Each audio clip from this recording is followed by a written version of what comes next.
Hola, mi nombre es Alfredo Cáceres, pero me conocen mejor como Redolaf.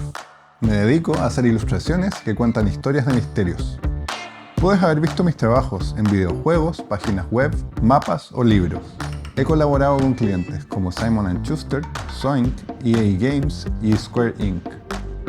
El papel y el archivo digital son los portales que me transportan a las realidades de los personajes de mitos y leyendas.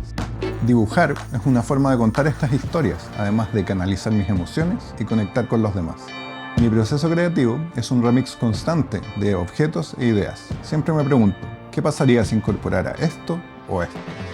Pueden ser figuras de distinto tamaño, como casas, troncos, brujas y duendes. Mientras la acuarela me ayuda a dar fluidez al color, el soporte digital me permite corregir texturas y formas ilimitadamente. Así es posible recrear todo un universo fantástico. En este curso de doméstica aprenderás a crear personajes mitológicos con acuarela, tinta y en digital.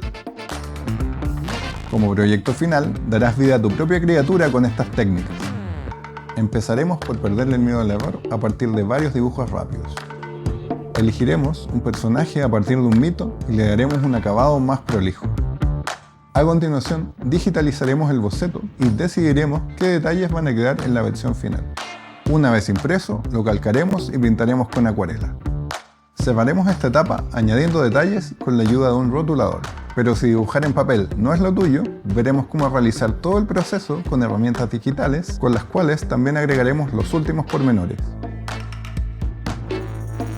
Al terminar este curso, podrás plasmar las historias y personajes fantásticos que habitan en tu mente.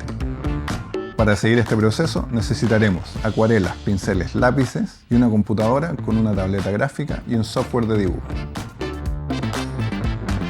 Crea una historia de fantasía con acuarela, tinta y en digital.